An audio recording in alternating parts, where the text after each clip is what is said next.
Muito bom dia e que Deus abençoe a sua vida.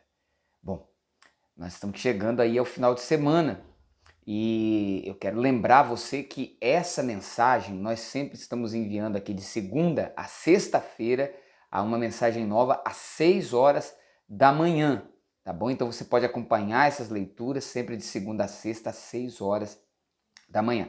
A nossa leitura de hoje está em 1 Coríntios capítulo 11, ali no verso 30.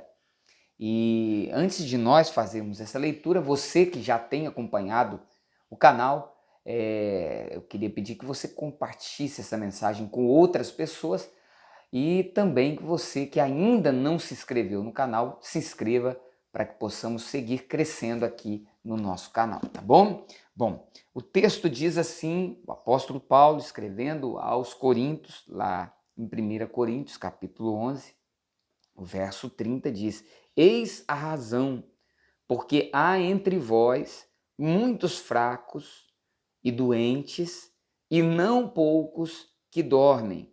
Porque se nós julgássemos a nós mesmos, não seríamos julgados. Mas, quando julgados, somos disciplinados pelo Senhor, para não sermos condenados com o mundo. Muito bem. O apóstolo falando à igreja, o povo de Deus, ali de Corinto, ele diz, olha, há uma razão, a razão pela qual há muitos fracos, tem muitos doentes aí no meio de vocês e alguns que dormem, ou seja, alguns que estão morrendo, é porque há um juízo de Deus ali, há um julgar de Deus. E por que o julgar de Deus? Um julgar e um disciplinar de Deus. A disciplina, sabe quando o pai ele disciplina o seu filho? Assim também o Senhor nos disciplina. Você lembra que nós temos falado nessa semana sobre o perigo, né, da desobediência, o perigo da rebeldia, as pequenas desobediências vão colocando um véu em nossos olhos. Não sei se você que tem acompanhado a leitura dos dias anteriores, se você não acompanhou, acompanhe a leitura dessa semana, você vai entender melhor o que acontece quando nós vamos seguindo em pequenas desobediências, como foi o caso de Saul. Isso vai criando um véu, nos vai levando para um lugar de engano. Tá? Então a primeira coisa que Deus faz é ele enviar um profeta. O profeta não é aquele que vem só para falar coisas boas. Normalmente o profeta ele tem a função de, como Samuel, de confrontar o pecado, de tentar levar a um arrependimento. Tá? Assim eram os profetas e assim deveriam ser os profetas nos dias de hoje. Então pode ser por boca de um profeta, pode ser por boca até de uma criança, tá? Pela palavra. Então o Senhor vem e nos mostra que estamos errados. Mas se nós conseguimos naquele erro, isso vai nos levando ao caminho de voltar a cometer aquele erro, tá? Porque é preciso haver o quê? A confissão e o arrependimento. Se isso não acontece, então você volta a correr, né, a entrar naquele erro e vai se criando um véu de engano na mente da pessoa, ela vai ficando com a mente cauterizada. Tá? Por exemplo, quando nós nos convertemos, quando nós conhecemos Jesus, eu me lembro bem quando eu conheci Jesus, qualquer pecado, pequeno que seja, era um motivo de grande tristeza no coração, não é assim? Mas se com o tempo a gente continua ali naquele erro e em vez de confessar e de se arrepender, nós começamos a justificar o porquê que fizemos aquilo, então nós vamos voltar a cometer aquilo. E se a primeira vez você sentiu um pesar, uma dor muito grande, a segunda vai ser menos. E a terceira já vai ser menos. E assim sucessivamente, até que você já não sinta mais nada por fazer o que está fazendo de errado. Entende? Esse é o processo. Então, o primeiro passo, Deus envia o quê? Um profeta, alguém para falar. Se não ouvimos o profeta, então o que Deus faz? Ele vem com o segundo passo. Qual o segundo passo? Aqui ele fala, é o julgar. Ele diz no verso 31, porque se nós julgássemos a nós mesmos, não seríamos julgados. Esse julgássemos aqui, ele traz o sentido de se nós nos analisássemos, se nós procurássemos olhar para a nossa, não para a vida dos outros, mas para a nossa vida profundamente. Se eu procuro olhar para mim profundamente, tá? Para minha vida, como está o meu coração, como está a minha vida com Deus, mas é profundamente mesmo, tá? Então eu não seria julgado, ou seja, eu não seria punido, castigado, tá? Então é isso que ele está dizendo aqui. Porque se nós julgássemos a nós mesmos, nós olhássemos profundamente para nós e nos arrependêssemos, confessar e arrepender-se, então nós não seríamos punidos, não seríamos julgados. Agora ele diz no verso 32, mas quando julgados, somos disciplinados pelo Senhor. Então, se o primeiro passo é a voz profética, a segunda, se não houve uma resposta à voz profética, então vem o segundo passo para tentar nos tirar daquele lugar de desobediência, que é a disciplina, tá? A disciplina vem. E qual é a disciplina?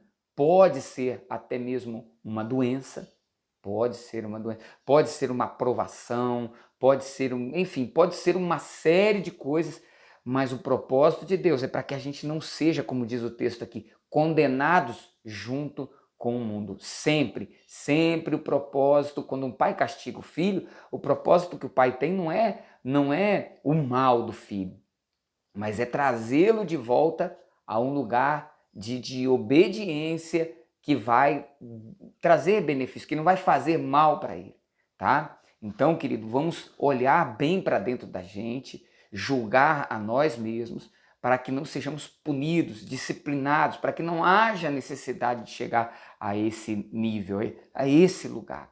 E se chegou a esse lugar, se você está sofrendo porque de repente, você errou, você pecou, foi pequenas desobediências, no começo você sentiu um pesar, uma culpa muito grande, depois já menos, até que você já não tem sentido mais nada, você já justifica qualquer erro que você comete. Ah, é a minha necessidade, ah, Deus entende, ah, mas foi porque fulano me ofendeu, foi porque isso aconteceu. Você está justificando em vez de confessar e se arrepender. Então, e sofreu algum julgamento, uma disciplina do Senhor, mas está sendo tocado por essa palavra, então vai lá, para essa gravação, confessa, dobra o joelho, ore, tá? Se arrependa, porque Deus quer mudar a sua vida, tá bom? Deus quer mudar a sua vida, Deus quer transformar esta situação. E o que eu estou falando aqui está de acordo, por exemplo, com o que está nas Santas Escrituras. Porque se você vai lá no livro de Salmos, no capítulo 119 de Salmos,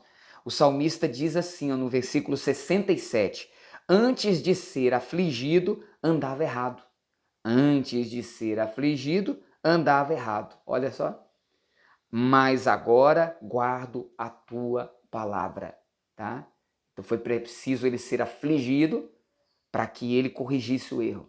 Então Deus pode trazer a aflição para nos corrigir. Lá no verso 75 do mesmo Salmo 119, o salmista diz: bem sei, ó Senhor, que os teus juízos são justos e que com fidelidade me afligiste. Tá bom? Então muitas coisas que a gente quer atribuir ao diabo, é o diabo, tá amarrado, tá repreendido, é o diabo. Muitas vezes não é o diabo, é o próprio Deus, mas para nos disciplinar, para nos corrigir. Tá bom? Então eu quero deixar essa mensagem para o nosso coração. Eu sei que muitas pessoas, às vezes, querem aquela mensagem, eu profetizo na sua vida, olha aqui, tal, ok? Muitas pessoas querem um gênio da lâmpada mágica. Você escreve ali e faz 3 pedidos e tudo muda. Mas eu vejo a palavra de Deus dessa forma, tá, querido? Essa é a forma como eu procuro viver. Não é fácil, mas essa é a forma como eu procuro viver. É essa palavra que me sustenta cada dia, tá? Eu tenho desde os meus 16 anos que eu me batizei nas águas. Graças a Deus eu não deixei de congregar, não me desviei. São 32 anos, eu tenho 48, eu me converti aos 16 anos, então são 32 anos. Agora, eu não nasci ontem na fé, eu não comecei ontem na fé, mas o que tem me sustentado são palavras como essa. Me sustentado, eu digo, na minha comunhão com o Senhor, na minha fé no Senhor, no meu temor ao Senhor, essas coisas. Sou perfeito? Longe disso.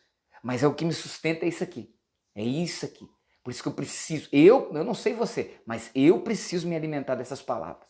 Porque se eu não me alimentar dessas palavras, eu me desvio, tá? Eu me desvio. Então, querido, eu quero deixar essa mensagem para que possamos alinhar o nosso coração com o coração de Deus, tá bom?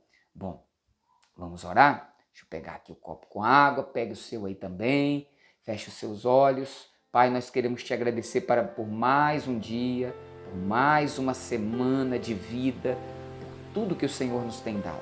Não somos dignos, não somos merecedores de tanto, Senhor.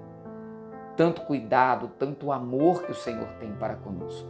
Pai, nos perdoe e nos lave. Nos ajude, Pai, para que possamos julgar a nós mesmos.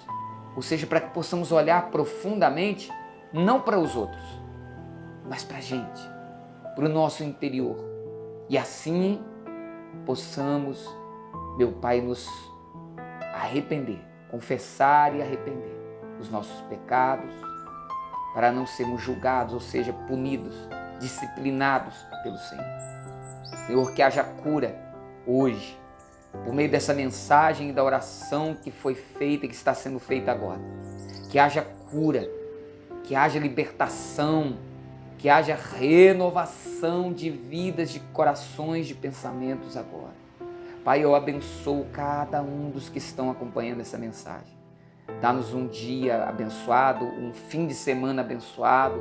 Consagra este copo com água, eu te peço, te agradeço. Amém, amém e amém. Beba da água. Que Deus abençoe a sua vida, que você tenha um fim de semana maravilhoso. Segunda-feira, nós voltamos aqui no canal às 6 horas da manhã. Um forte abraço.